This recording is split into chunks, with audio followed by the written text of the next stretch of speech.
I've got an awesome guest for you today, and his name is John Marrone. John is a world-renowned speaker and life coach who has shared the stage with people like Tony Robbins, Eric Thomas, Trent Shelton, and more.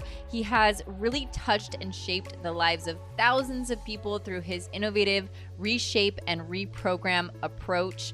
And what I love about John is we are so aligned and we share so much of the same outlooks in life and perspectives. And on top of that, he also, like me, comes from a dark place. And actually, he really fell into a life of selfishness, anger, homelessness, poverty, addiction, violence, and even hitting rock bottom when he found himself in a jail cell. And that's not all. He was faced with death when he was sitting in 4 feet of water in a house during Hurricane Sandy. And that was really where he had his aha moment, his big breakthrough moment where he realized enough is enough. No more living a mediocre life. And he had really discovered his true purpose in that moment, which is to help you peel back the layers and unveil the authentic, unstoppable you while breaking through the walls that have been built of limiting beliefs and allowing you to truly live your life at your highest level of fulfillment and create the ultimate version of you. He's dedicated himself and his life to understanding the best practices, habits, and key performance indicators that really lead people to maximizing their results. He's picked the brains of world changers, high-achieving athletes, gold medalists, celebrities, billion-dollar business owners from all walks of life. And I'm so excited for you to learn from him today. So without further ado, let's meet John Marrone. Welcome to the show, John. I am super excited to have you on today, and I am really stoked on our topic all about habit creation. So important and a big request from my audience. So thank you so much for coming on, John. Absolutely. My pleasure. I'm excited and stoked to be able to add value to your audience, and hopefully they can get some nuggets and create some implementation and start using these tools to be better today than they were yesterday. Yeah, that is always the goal. So listeners, watchers, take notes, and we're going to dive right in. And actually, I would love to know, before we do actually dive right in, what is an example for you of a time in your life where you've been able to create really powerful habits to generate powerful results in your own life? Do you have a specific example that you can share with our listeners today? You know, I think what it comes down to, actually, it wasn't really creating new habits just yet.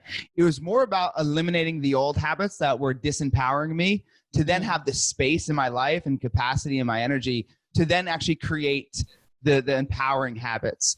And I think probably one of the most powerful habits that I did is waking up on the F's, right, between 4 and 5:30 every day, and asking myself a better question every single time I wake up. And by doing that, by waking up early, it's provided me the energy to get more done from 5 o'clock in the morning to 9 o'clock.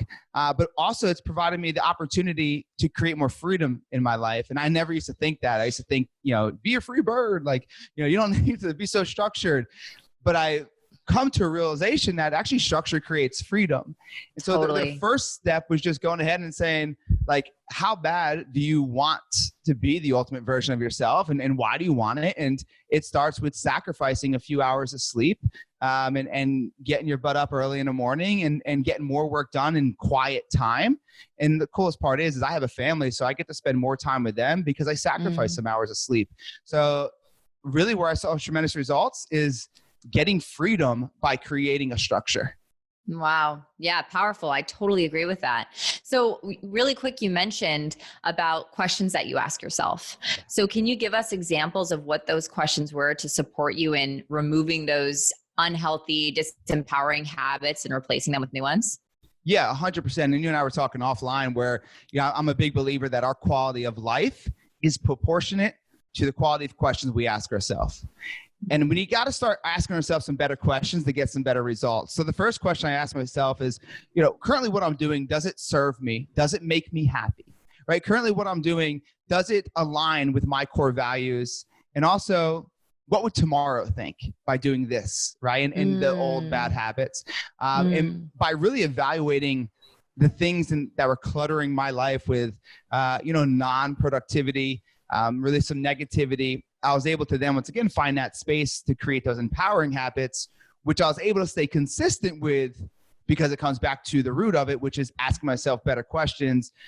I mean, and what I feel like is a lot of us, we make decisions off of how we feel in the moment, right?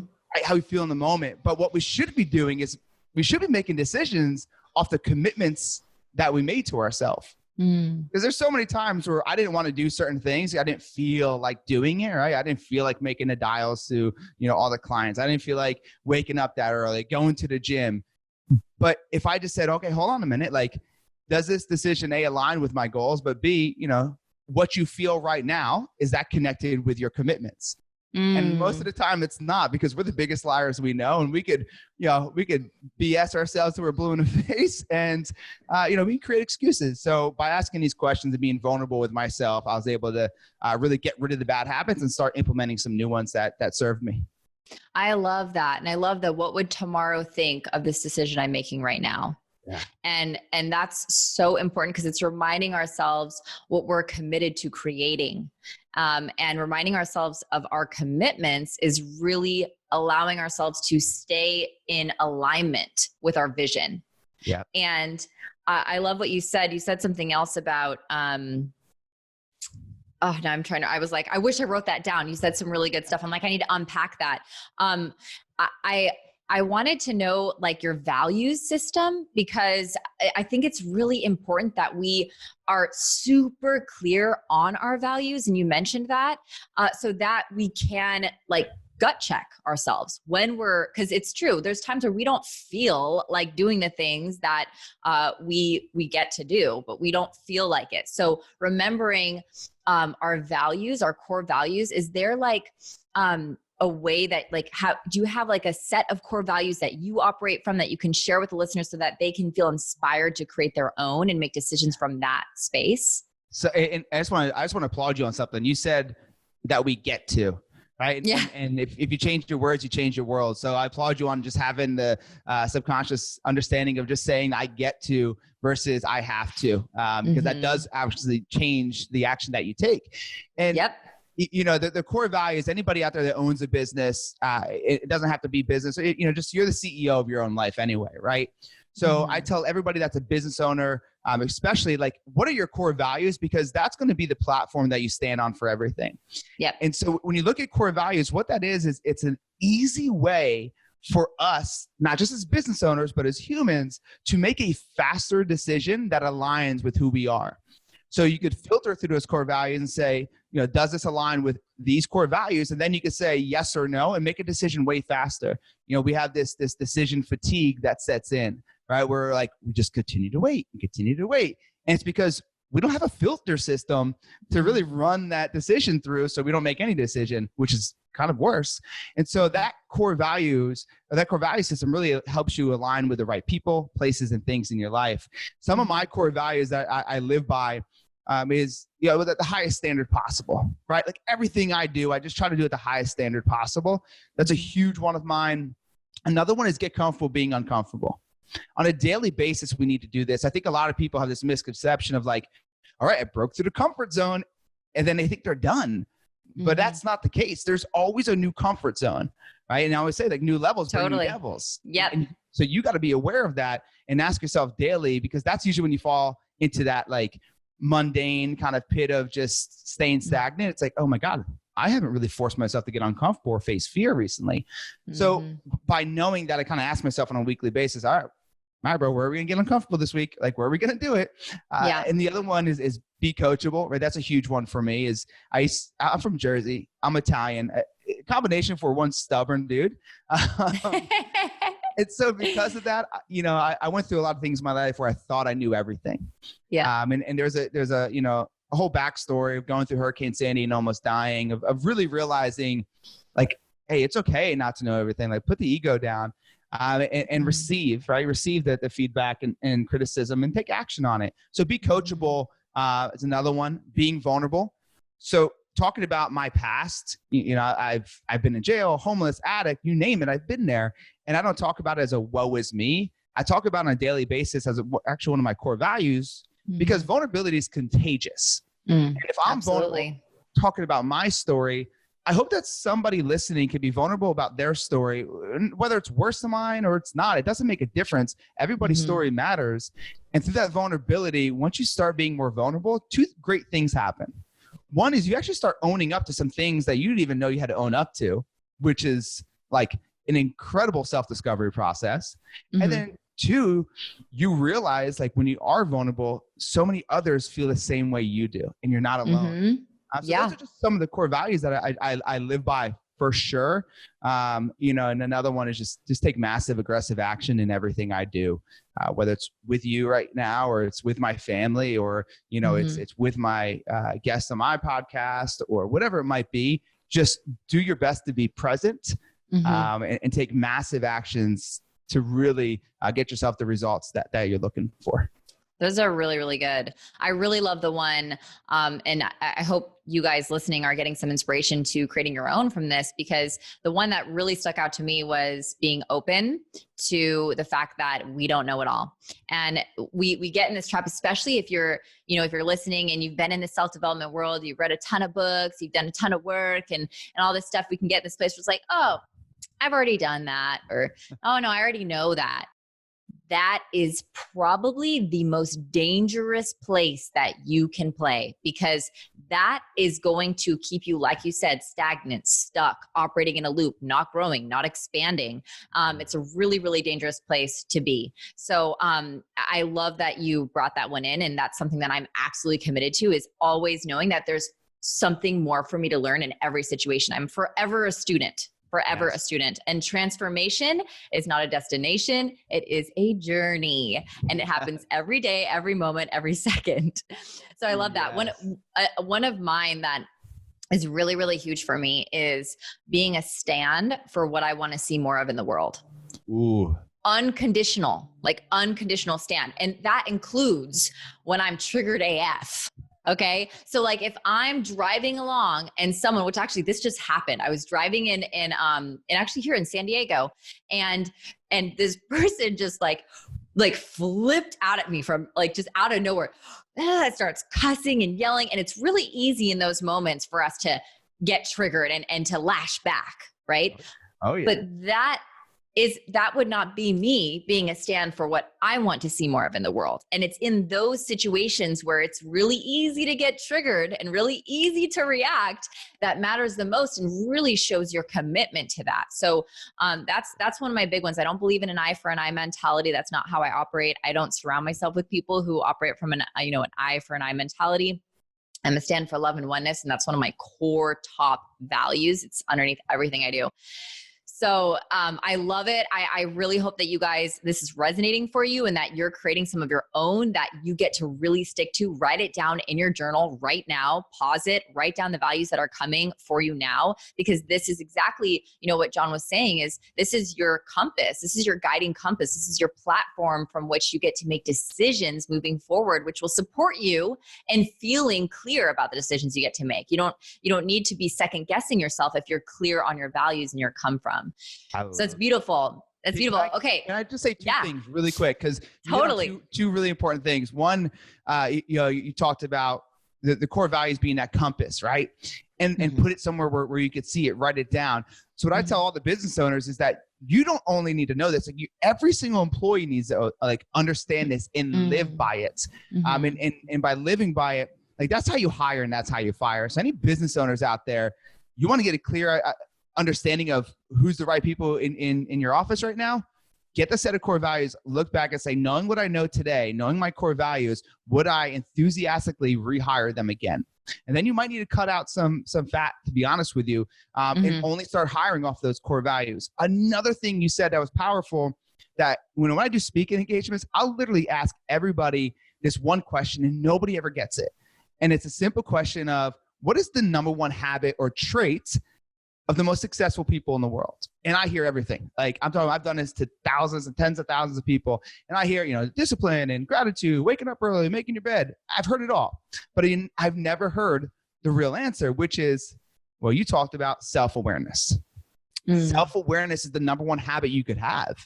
It is literally the umbrella of everything. And not self-awareness 3 months later when, you're in debt and you're overweight and your relationship is failing. I'm talking about on a daily. How are you creating a self-awareness process that is challenge you to say, okay, well, did you stick to your empowering habits today? Did you make those phone calls today? And if you have extreme self-awareness, like at the end of every single day, by doing so, you're going to create the life that you want way faster. Way faster. And it kind of goes back to the vulnerability though. Like you can't have self-awareness without vulnerability. You just can't, because we're going to tell ourselves lies. I didn't do it because of this person or because of that. I had a long night, whatever it was. So that self-awareness, high vulnerability, I'm telling you guys right now that is the number one characteristic trait, habit, whatever you want to call it, for the most successful people in the world. You got to tie it to vulnerability and use it on a daily basis, because you're either walking in the pain of discipline right now or the pain of regret, right? We've all heard that before. And so you're either walking in one of the two. The issue with the pain of regret, Ashley, is that you don't feel it till that's in your face, right? Until you are the 30 pounds overweight, until your business is failing. You're like, oh, how did this happen? Well, it happened from the last 6 months of you not doing anything, you eating garbage, you not making the phone calls, you not caring to your wife or your husband, versus the pain of discipline that we have to walk in. Like that's every day we're faced with that. And we have to force ourselves to be disciplined. But that self-awareness helps you not deal with that pain of regret, which is one of the worst pains you can deal with. Totally. Moment by moment awareness creates empowered moment by moment decisions. And aligned moment by moment decisions. Okay. So if we break this down into sort of kind of steps, which we don't have to, but that's kind of what I'm saying. So like the first one that I got from you in terms of creating these habits that are really shaping your future is, number one, getting super clear on what you're committed to. What are you committed to creating? Being super clear on that. And the second one is writing down and getting clear on your core values, which is like your guiding compass, your platform, and making sure that you're, I think through all of it, this is more of like a tie through all of it, is that awareness piece of making sure that you're consistently aware, willing to be vulnerable. What is like the third step or way that we can create these habits that support our vision for our future? I would say that the third step is how do you stay consistent with it, right? Like, okay, self-awareness, that's a way, but I think it goes a little bit deeper than that. But I think what it comes down to is, I always say, like, without a strong consistency, like you're not going to get where you want to go, right? And I tie it to, without a strong why, your consistency will die. I love that. Write that down. Without a strong why, your consistency will die. Oh, I freaking love that you just said that. I always tell people, I tell my clients, I'm like, your why is your fire underneath your desire. So that's what I say. So you can have these desires, like we all want things, but if we don't know why we want it, you're going to fall off. You're going to rubber band. So we have to know the why. I love that you just said that. And I hope you guys listening wrote that down. Continue. Sorry, I interrupt you. I just had to. No, yes. I love it. I love the energy. And so I'm a big believer in that. And going back to the why, your first why is always a lie. It's so surface because we don't want to hurt ourselves. We're humans, right? Like we don't want to feel like garbage. We don't want to disappoint ourselves. That's the biggest fear in a human. It's not rejection, it's disappointment. And so because of that, we're like, okay, my why is my daughter. I'm going to hear her tell you, I love my daughter to death. But if I just say, okay, waking up in the morning at 5, I'm going to do it for my daughter. Then I wake up in a nice, cozy, warm bed and I say, I'm doing it for my daughter. I'm like, yeah, but she's only 2. Right? I could come up with an excuse. But if I just go so deep, and I go 3 levels deep, that my why should make me cry, it'll have me take that massive action. And people think that, man, I'm just inconsistent. No, you're not. You're super consistent at the things that probably don't empower. You watch the show every Wednesday, right? You probably go ahead and you watch Chicago Fire. You watch your Bachelor. Laziness is a lie. Laziness is a lie. Absolutely. So it's not real. Yeah. So you are consistent, which is a cool thing, right? You've beat that. Boom, you're done. You can be consistent. Now let's tie it to the things that empower you with the reason why. And so I think that's what we have to tie it to. But one more thing on the why, because I'm a big believer that there's got to be this core deep why, right? Like that thing that just burns that fire inside you, like you said. But I also feel like we can have these, what I call momentary whys.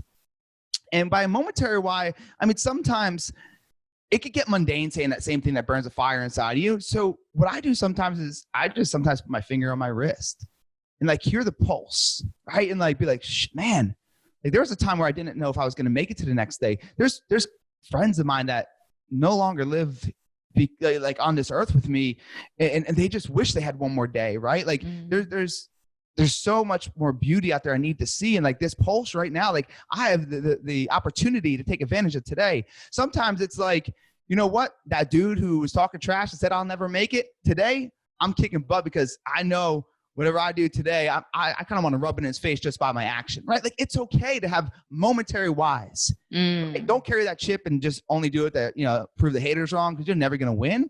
But you could use it here and there. You could use the understanding that there's people fighting for our country right now, to give us the opportunity, Ashley and I, to have this conversation so you guys could listen. And they're trying to create this freedom in our life, and they're putting their lives on a line so we could change lives, right? They're putting their lives on a line so Ashley and I could hopefully change some lives. And if that's not enough motivation for me to get out of bed and give my excuses a rest and start taking action, I don't know what is. So what I'm trying to get to is that your why needs to be this big thing, yes, but sometimes it could just be this momentary why that just helps you push through the day. And whatever that is for you. You figure it out. It doesn't need to be the Lambo, right? It doesn't need to be big. So these are, you're like the questions, man. I love it. So these are great questions to ask yourself, as you're pursuing something, just asking yourself, what is a why that could drive me today? What is my why? Why do I want this? Why do I want to create this? Why am I here? Why am I showing up? And I love what you said. I have, it's like we must have that deep why, right? That fuels it's like your you could say your purpose, right? Your purpose, your why. And I love what you said though, too, about these, okay, we can also have moment by moment and also result by result. One of the things I take my clients through is, we get really clear on results that we want to generate in certain, timelines, right? So a year from now, 10 years from now, 5 years from now, what do you want to create? What's the result you want to create? Well, for every single one of those results, they must include a positive justification, and that is a why.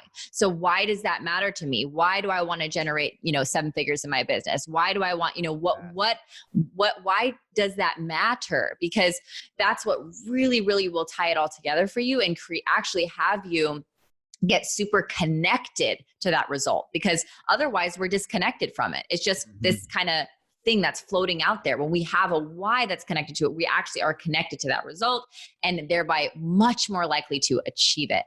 So I love that you and I are so aligned. I love it, John. Like when you're talking, I'm like, yeah, I always say that too. Oh, why that makes you cry? Yeah, totally. I could just second everything you say.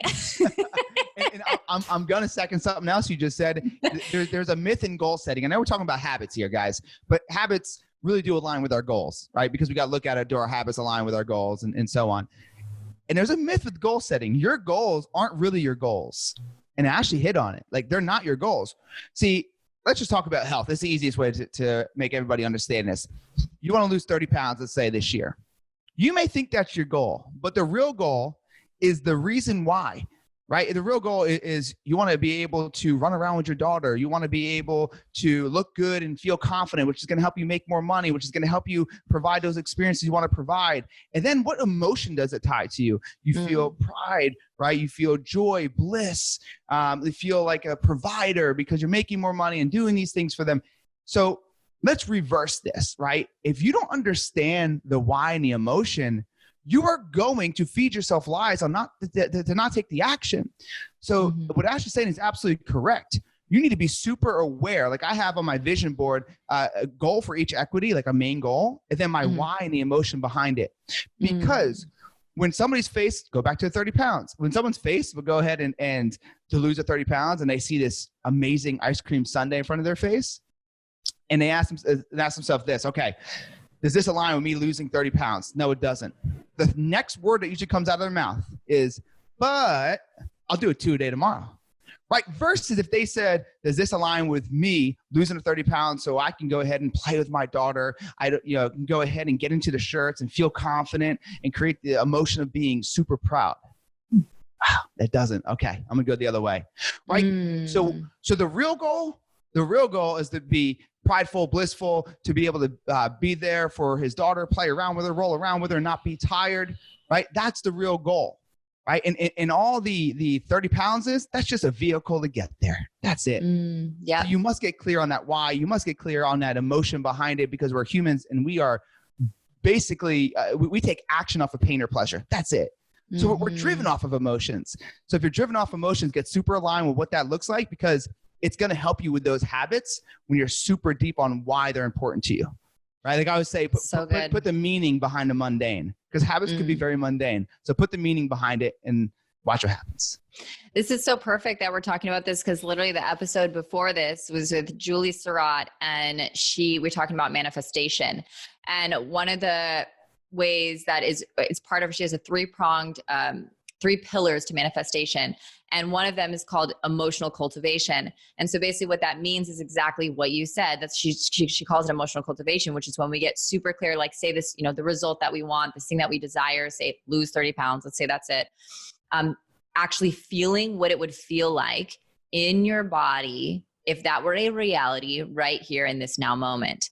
And how powerful that is to really hold on to that, because that is everything. And I always ask that same with my, when I have a client interviews where I'm thinking about taking a client into one of my courses or as a private client, when they have these things that they want to achieve, their achievements, or like they list out their achievements. I want this, I want this, I want this, I want this. And so then I'm like, all right, okay, close your eyes. Okay, close your eyes. Now tell me, if you met the man of your dreams, how would that feel? If you left your corporate job and started your own successful business, how would that feel? I'm having them really get connected. How would that feel? And a lot of times they have a hard time. People have a hard time with this because obviously it's a new feeling. They haven't felt it yet. Yeah. Like you guys, you have to understand these are going to be new, like they're going to be kind of new feelings for you because obviously it's a result you haven't gotten yet. So to connect with that is going to really, and I'm a big believer in manifestation. I manifested crazy things. Even just this past freaking week has been nuts. And we got to be connected to the feeling, the vibration, the frequency behind the result that we desire to generate. So I love that you hit on this. And I hope if it didn't hit you in the last episode, I hope that it lands with you in this episode, guys, because it is so important for you to practice this. It is. And manifesting. I manifested a beautiful little girl into this world. Believe it or not, I absolutely did. There's a whole story we can get into on another podcast. And obviously, I'm sure the other part of her manifesting is you got to take action, right? So obviously, there's action involved in order to create the little girl. But but there's a lot of manifesting and strategically and intentional. So I didn't hear the last episode, but I'm going to go back and listen to it because I'm a huge believer in that we are all made up of stardust and energy. And like you said, when you sit there, I do it every morning. Every morning, I actually have a trigger that puts me into an emotional state of someone that said it to me once before, don't act like it's the first time you've ever been there. So, when I want to create something great in my life or get to that next level, every morning I'm there. Every morning I can see it, I can feel it. And when I get, out of that, I'm just on a whole nother level. And it's so easy to take action and feel good and grateful. So yeah, I'm a huge believer in exactly what you said. Yeah. Our frequency must match that of which we desire. So it's so important. Okay. So I'm wondering now, I'm like, I love all this whole conversation's been amazing. Is there some kind of, now I'm going to kind of go into a tactical strategic, I'm wondering if there's something that you do. Now, I have one that I could share, but I want to ask you, because I'm sure my listeners have heard it from me before. Is there something tactical, strategic that you do to really reinforce these habits? Like something that you maybe do on a daily basis or a weekly basis, or maybe a setup that you have that you can share with the audience? Yeah, absolutely. I'm a big believer in triggers. Being an addict, right? And I wasn't addicted just to drugs. I was addicted to causing harm on people and drama, negativity, and bad decisions. Like I was addicted to all the bad things. But I also realized that a lot of it had to do with triggers in my life. And so because of that, I realized that triggers actually could be powerful in a sense to where every day I shampoo my hair, every day I condition my hair, every day I pass the coffee pot.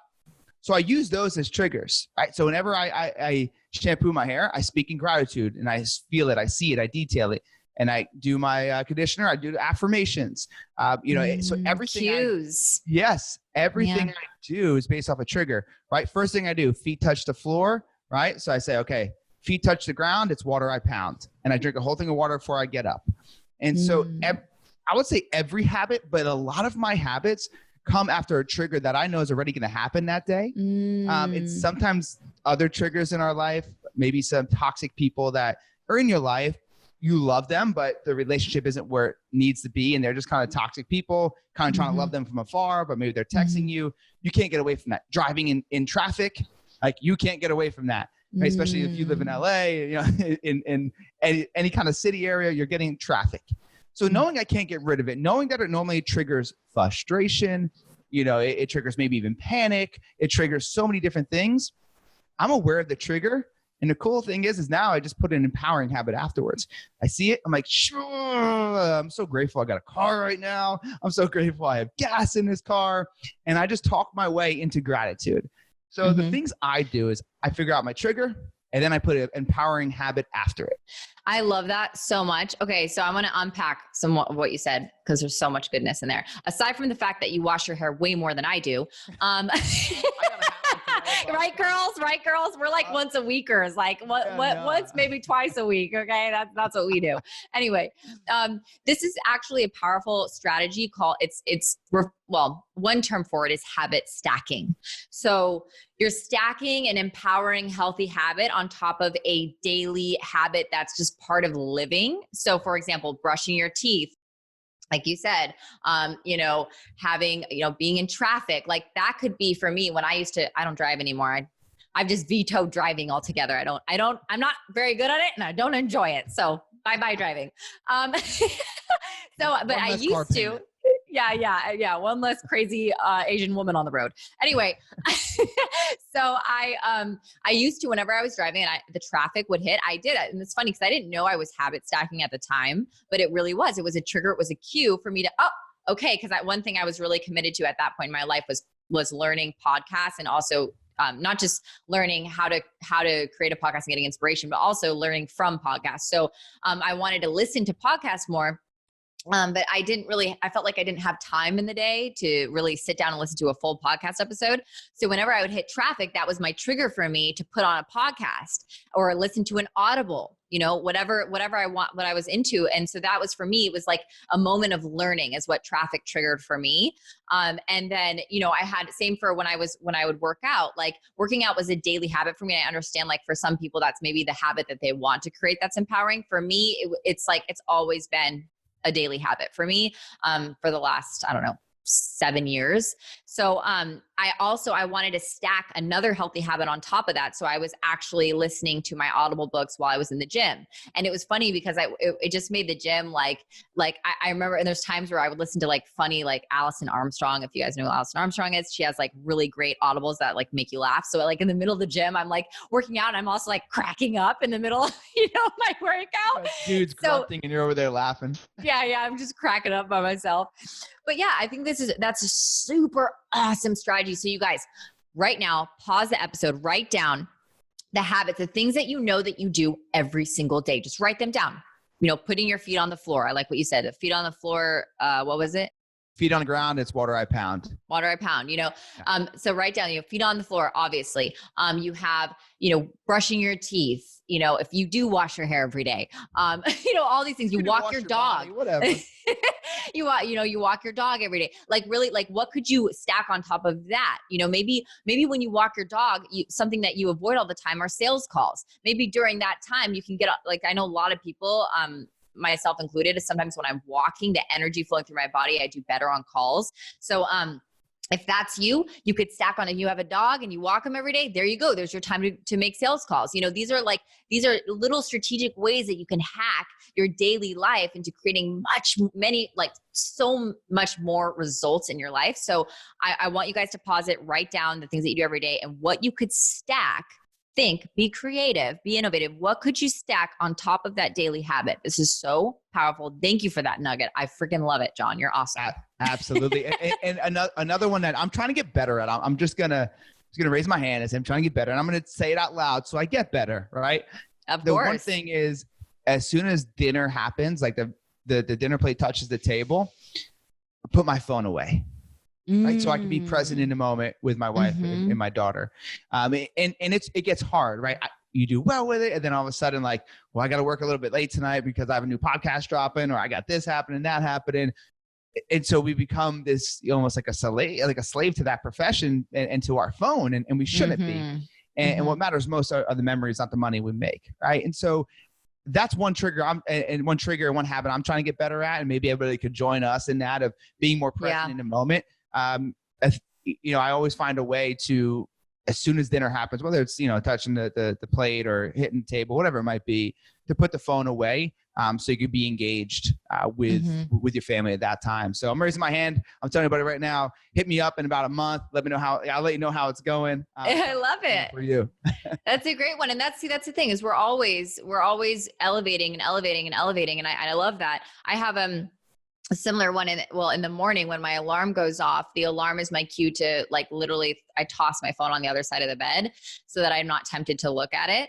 And so because I used to, as soon as I got up in the morning, this is a very bad, very, very unhealthy habit. I'm not going to label it bad. It's unhealthy for you to check your phone first thing in the morning, you guys. So unhealthy. So prioritize your wellness, your mindfulness first thing in the morning. That's what I do. I prioritize myself.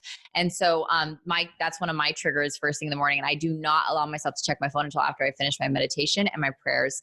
Your dinner hitting the table one, I have a different one for that. I'm actually going to use that one you have too, just to make sure.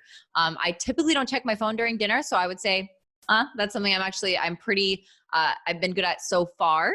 I actually use that time to get super present and pray. Because I pray gratitude for my food and I bless the food. And that's important to me because I'm always like, go, go, go, go, go. And one thing that is a consistent stretch for me is to be super present. I feel like I'm in my head a lot. I'm thinking about other things. And so for me, that when I have food on my plate, it's a reminder because sometimes I'll just start pounding the food. It was like a habit. The food would come and I just start scarfing it down. You know what I'm saying? Like I was a food shoveler. Okay. I definitely still can be. Trying to eat your meal or something. Yeah.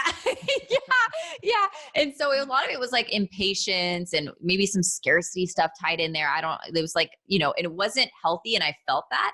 So when I got super present, intentional and really grounded on the gratitude that I had for this meal and every piece that went into, every person that went into creating this in front of me, it really has shifted the game for me. And that's something that, if that lands with you guys listening / watching, I highly, highly recommend it, especially if you struggle with being present. It's a really great trigger to remind you to be present and grateful in those moments. I love that. And you talked about waking up in the morning, checking your phone. I'm a big believer that the 4 most important hours of our day are the 2 when we wake up and 2 before we go to sleep. And what I realized is that the reason why I kept, and maybe a lot of the listeners have the same exact experience, kept going to my phone as soon as I woke up, is because it was one of the last things I looked at night. Right? Like it was next to me and I was looking at it at night, and then all of a sudden I'd wake up and I'd reach for it and I'd look at it. So those last 2 hours, it's really important for you to disconnect because when you start waking up, you're going to realize that you're not going for your phone as much. So that's just something that has helped me really be conscious of, okay, what am I doing at night?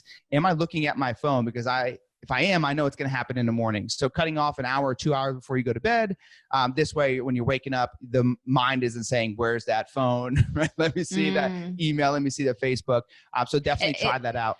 And it also actually allows you to go to sleep faster because you have.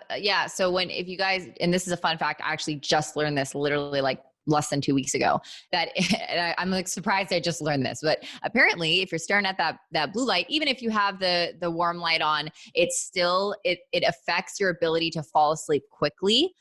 So if you put down that phone an hour before bed, you're going to find yourself being able to doze off and get that restful sleep a lot sooner. So I love that tip. Okay, John. We're at the end of the episode. Sally, this literally flew by, right, guys? This literally flew by. This was such an awesome episode, jam-packed with value. So, John, thank you so much for coming on. Where can people go find you? Do you have anything that you want to share with the audience, the listeners right now? Yeah, absolutely. I first want to say thank you for the opportunity. Whenever we can combine our efforts and hopefully add extreme value to people, you and I both are on the same mission, which is to impact as many lives as possible. So I appreciate the opportunity. I really, really do. The questions were phenomenal. I enjoyed the episode for sure. So you guys could go find me at Real John Marrone on all platforms, on Instagram, on Facebook. You can go to my YouTube, John Marrone. My podcast, which is Power of Progression, which Ashley will be on very shortly. But yeah, that's Power of Progression. It's on all podcast platforms. And then just go to my website. It's johnmarrone.com. I have a retreat coming up where we have 35 amazing individuals that are going to be sitting in a beautiful home overlooking the Gulf of Mexico here in Destin, Florida, where I live. And we're going to get super deep into figuring out really the things that are holding you back and how to tap into that, rewire yourself, and give you some actionable things to take into your life with on a day in and day out basis to really start creating the ultimate version of you. That's May 2nd. Got a few tickets left. So just reach out to me and let's chat. I want to hear your story, see if it's a good fit. But the main thing is definitely go look me up on Instagram. I answer all of my messages personally. And if you have any questions, you want to talk to me about your story, I just love exchanging that belly-to-belly conversation and hopefully being just a little speck in somebody's journey into greatness. Oh, I love that. That's beautiful. Yeah. And you guys, any favorite parts you have, tag us on Instagram. We'll repost our stories. Love doing that. Love seeing the parts that really land and resonate with you, because it's great feedback for us. And thank you so much, John. I'll put all the links that you and everything that you just shared. I'll make sure it's in the show notes that they can easily go in and find you and all the things. And I'm so grateful that we made this happen. I love you. We're so aligned, brother. Like I feel it. And so I'm grateful to have jammed out with you today. Thank you for coming on the show. It's my pleasure. Thank you. And thank you for everybody for listening.